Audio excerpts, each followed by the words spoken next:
Bueno, regresamos a Perú Real. Les saluda Deiter Linares, como todas las noches, aquí en Nativa Televisión de 9 a 10 de la noche.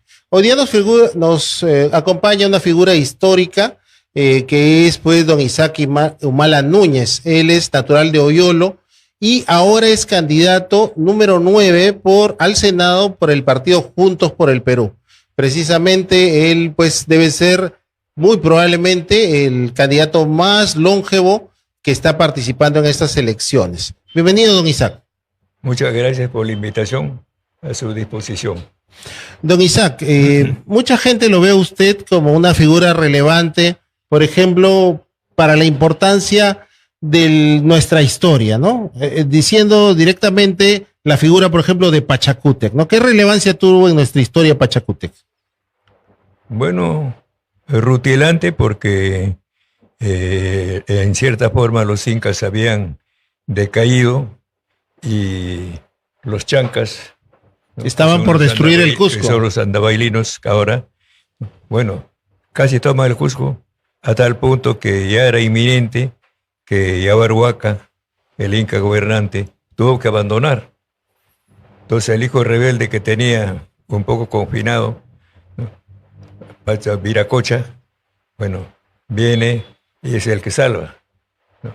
Entonces y es una situación que se parece un poco a lo que está pasando ahora en el Perú, ¿no? Una descomposición, no había liderazgos, Viracocha no iba a luchar contra los chancas y aparece este joven providencial, ¿no? ¿Qué edad tenía Pachacútec en la época en que esto sucedió, en que iba a ser destruido el Cusco Pachacútec aparece, ¿no? Cusiyupanqui. Bien, bueno, no estoy muy al tanto. Pero era muy joven, ¿verdad? No era muy al tanto, pero es descollante la figura, es importantísimo, ¿no? Pero más bien quisiera que entremos cosas de actualidad, de suma importancia, digamos, sería urgente. ¿Por qué, por ejemplo, los candidatos ahora solamente logran el 10% de la aprobación y con eso lideran las encuestas? Usted recordará, porque usted ha participado en política desde los años 50, que normalmente los candidatos tenían pues 30, 20, los porcentajes eran así, ¿no? Y ahora la gente no le interesa la política.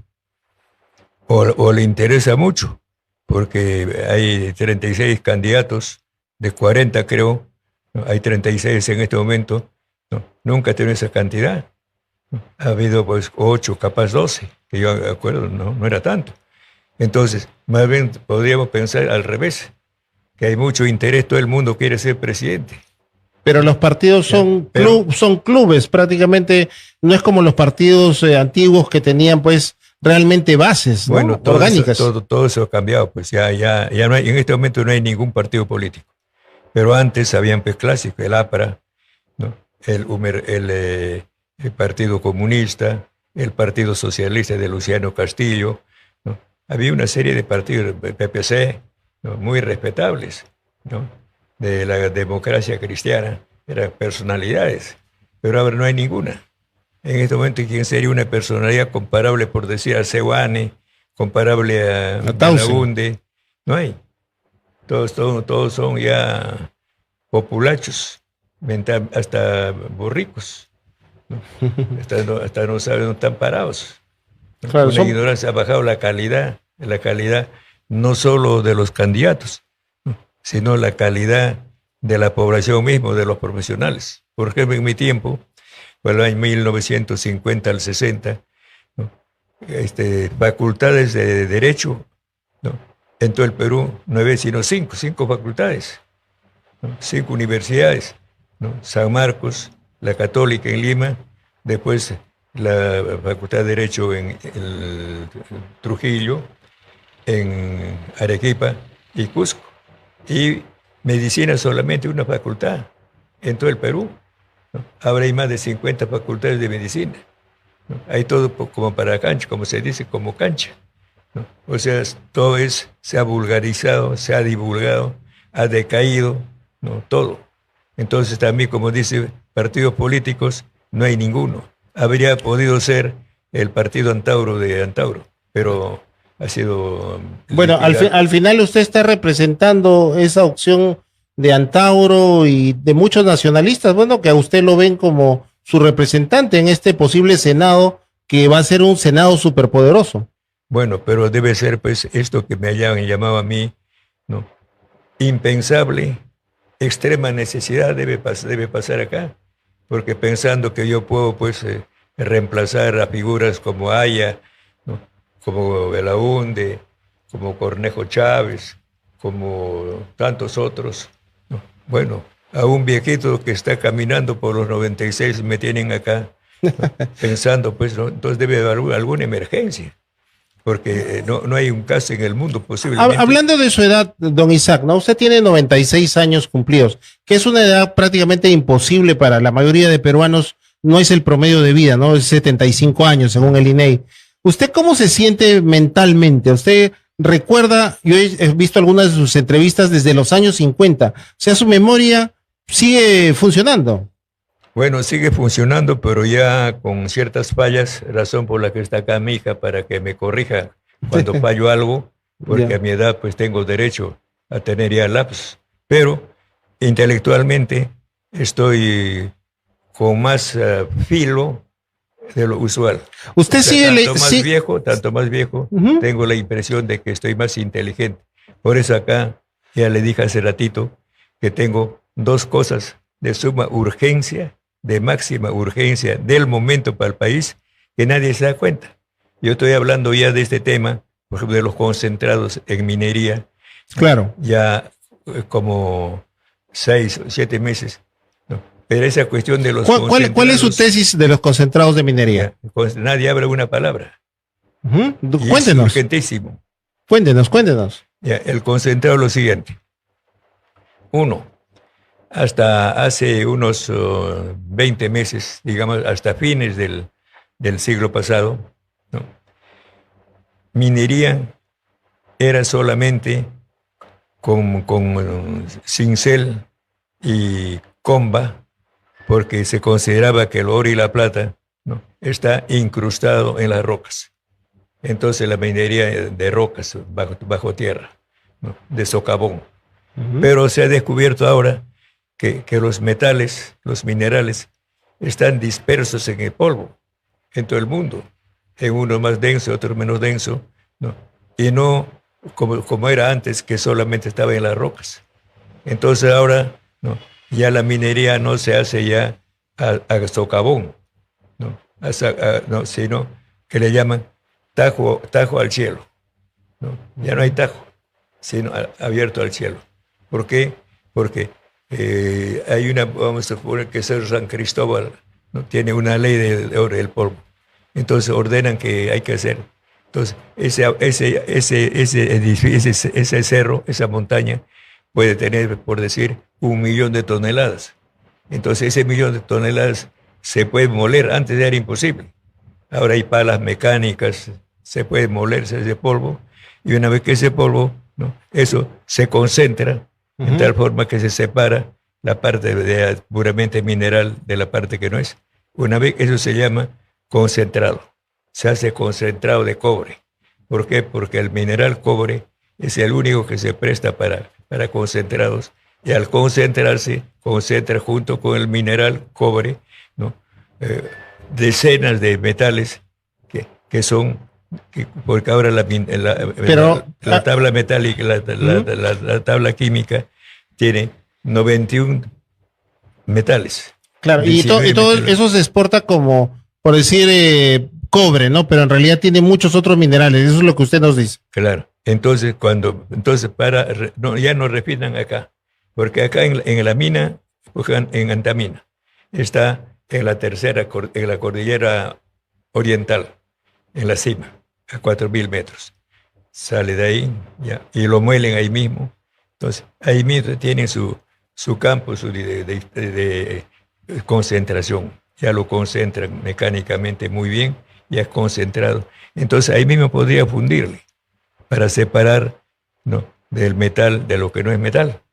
Y también hay los minerales raros, ¿no?, que los chinos usan para hacer la computación. Pero ese es en la tabla. Hay 91 elementos metálicos, 19 metaloides y 7 que no son nada de eso, y 2 tierras raras. Entonces tienen que llevarlo el concentrado a los países desarrollados. ¿Por qué?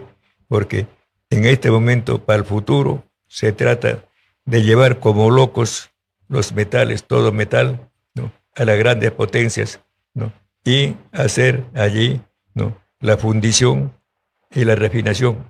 Entonces, y ahí nosotros estamos entregando un montón de cosas. Entonces acá ya no llega nada, sino simplemente que tenemos tanto. Ahora, en esta cuestión de los concentrados, como va como concentrado de cobre, entonces allá se agradece como concentrado de monoconcentrado, no es polimetálico, ¿no? Entonces solamente nos reconocen de la parte que corresponde al cobre.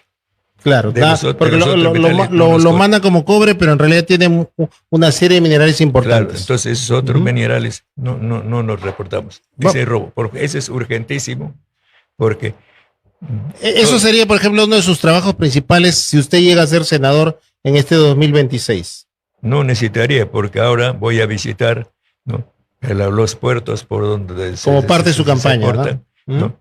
Y le hablaré pues a la autoridad, al comandante, y le diré: mire usted, ¿no?, está usted permitiendo que salga por el puerto, ¿no?, los concentrados. El concentrado es un condominio, parte es del Estado peruano y parte puede ser el concesionario. Posiblemente de la parte del Perú es más. Parte de las riquezas del Perú. Entonces estás exportando, ¿no?, una materia prima que no tiene por qué salir, que debe elaborarse acá, ¿no? Sí. La fundición y la refinación, ¿no? Entonces vamos a hacer una pausa, don Isaac, y volvemos con más de sus planteamientos.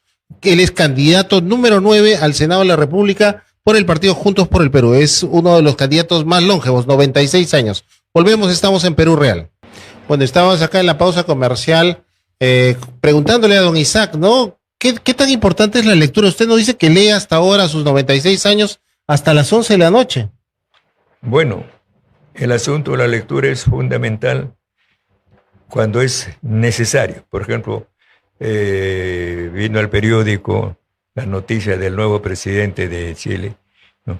Entonces, leyendo eso, que todavía no he terminado, ¿no?, llego a la conclusión de que cuando el Perú, ¿no?, entró en guerra con Chile en 1879, el presidente constitucional del Perú era chileno, Mariano Ignacio Prado, ¿no?, era general chileno, español nacido, ¿no?, 6 años antes de ser general en el Perú, y había sido general en Chile.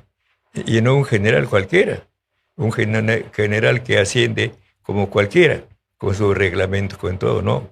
Él fue propuesto ser general en la Cámara de Diputados, ¿no? Ahí perdió, insistieron, ganaron en la Cámara de Diputados, pasaron a senadores, en senadores también hubo problemas, después pasaron a los políticos, al final, ¿no?, fue un general, ¿no?, especial, ¿no?, por ley, no como cualquier general por reglamento. Incluso él mientras apenas pisa territorio chileno, hasta que sale, ¿no?, gana su sueldo. Ahora, ¿por qué eso? Resulta que él, ¿no?, por circunstancias, está en Francia, ¿no?, ya, y resulta que ha llegado una brigada española para restablecer, ¿no?, el virreinato, ¿no? Y esa fuerza marina española, ¿no?, destruyó Valparaíso, destruyó la Marina de Chile. Para usted es muy natural recordar todos esos detalles, pero ¿cómo se logra eso, no? Yo sé que, por ejemplo, usted en su casa, en la educación de Ollanta, de Antauro, de Katia, se leía 2 horas al día, ¿no? Claro. Que para usted es muy natural, pero de repente para la audiencia que jamás lee, porque yo se lo digo, ¿no? Hay gente que no agarra un libro en años. Por eso le digo, pues. Entonces, ahora que he venido, ¿no?, su invitación recibo, ¿no?, estaba justamente leyendo, porque voy a ir, ¿no?, voy a tocar en algún momento el problema con Chile. Entonces me viene a mi cabeza que en la guerra con Chile, el presidente del Perú es un chileno, Mariano Ignacio Prado. Ahora, ese libro, ¿no?, es un libro que ha sacado Vitocho Belaunde, Víctor García Belaunde, ¿no?, hace más o menos 6, 7 años, que me lo regaló con dedicación uno. Ahí está, con lujo de detalles, bien documentado, con una seriedad que no conocía de Vitocho, ¿no? Sí, le hizo una investigación muy larga. Ese libro, ¿no? Tengo que leerlo de nuevo. ¿Por qué? Porque ahí aparece también el barco Independencia, que era el único, que el Perú tenía un acorazado. En la historia no se dice el Independencia. El Independencia, ¿no?, lo fue encallado traidoramente por Lizardo Montero. Entonces veo a Lizardo Montero, indago ya, y resulta que Lizardo Montero, ¿no?, se vendió, traicionó, ¿no? Él sacrificó en los primeros minutos, ¿no?, la independencia, claro, que era mejor que los 8 blindados de Chile. Entonces me veo obligado, ¿no?, a indagar lo que de Lizardo Montero. El Lizardo Montero, después de la batalla de Huamachuco, va a mandar un contingente de 300 soldados de Arequipa para que lo lleven preso o muerto a Cáceres, que acababa de ser derrotado en Huamachuco. Esas son las luchas intestinas, ¿no? Entonces, tenemos un poco tiempo. Quería ver el tema del quechua, ¿no? Porque yo sé que eso, por ejemplo, puede ser una propuesta interesante para su papel como senador de la República, ¿no? ¿Por qué es importante el quechua como una conexión entre peruanos? La importancia es lo siguiente. En el mundo, en este momento, dialectos hay más de decenas de miles. Pero idiomas no pasa de 100, que está verificado por mí.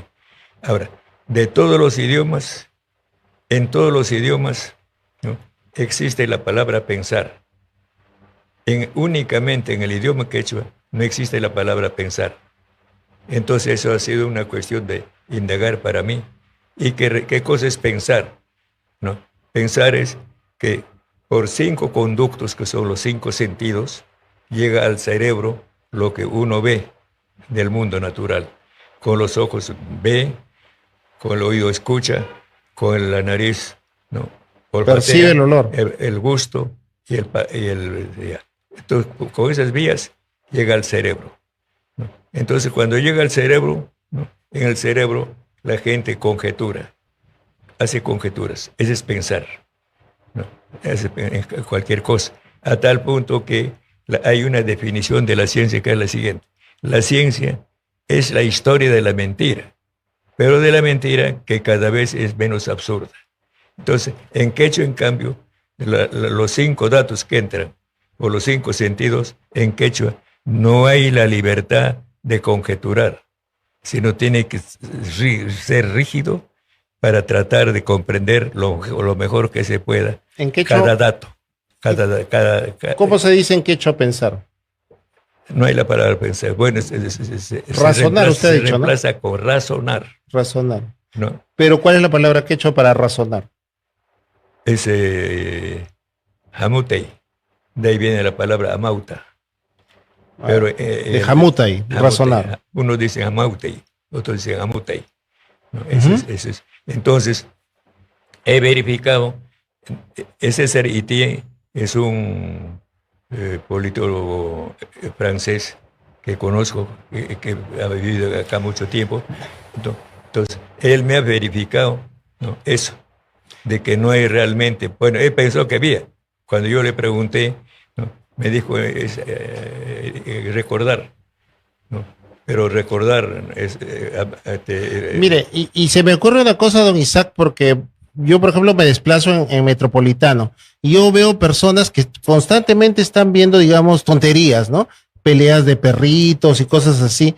Pero usted, que tiene 96 años, mantiene esa agilidad de su mente, de repente porque lee, ¿no? Porque lo tiene en actividad. Es que mire, esta cosa que estoy diciendo del concentrado en minerales, ¿no?, o lo que estoy diciendo que con las propuestas que hace sobre la frontera el presidente Kast, ¿no?, eso me obliga que ahora que regreso voy a terminar de leer, porque ya tengo una información sobre lo que está haciendo Kast.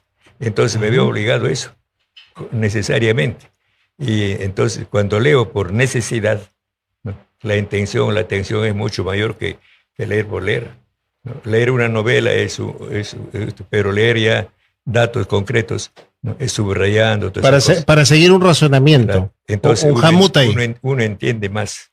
Claro, por eso le digo, ¿no? O sea, el hecho de que usted siempre ha estado mentalmente activo hace que, pues, hasta ahora se acuerde de muchos hechos que han pasado hace 60, 70 años, desde los años 50. Claro, no solo eso, sino estoy reelaborando, por ejemplo, esta cuestión de los concentrados, la refinación, el laboreo. Quisiera pedirle, don Isaac, porque ya el tiempo es tirano y estamos cerrando el programa, un mensaje en quechua para los votantes que les interese apoyar a don Isaac Humala, que va con el número 10 por Juntos por el Perú, en este contexto de revaloración de lo nuestro, ¿no? ¿Cuál sería un mensaje en quechua para su candidatura? Sería este.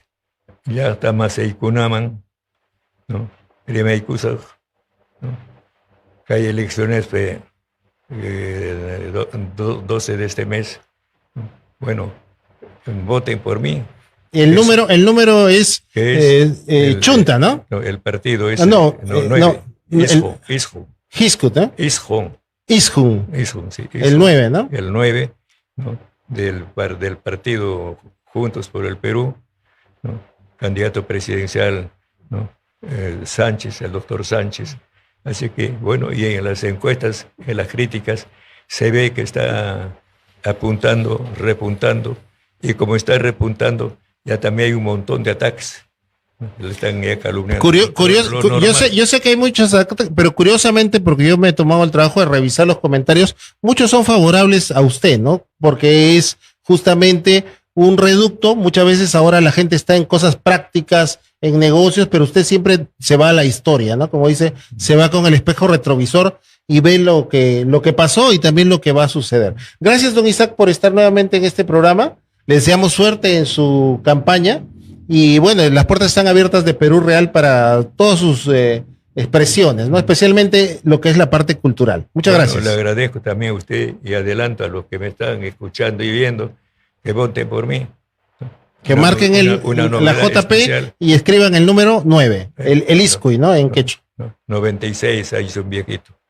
96 años su edad, pero su número para el Senado es el 9. Claro, así es. Muchas gracias. Gracias. Entonces ha estado pues don Isaac nuevamente con nosotros. Él nos acompañó hace algunos años en Perú Real y nos quiere dar pues la hora en estos siguientes años. Imagínense, con 96 años hay perspectiva de futuro con don Isaac Humala Núñez. Volvemos con Perú Real mañana con la entrevista a Pepe Mujica, ¿no? Que tuvimos el honor de realizar también hace algún tiempo.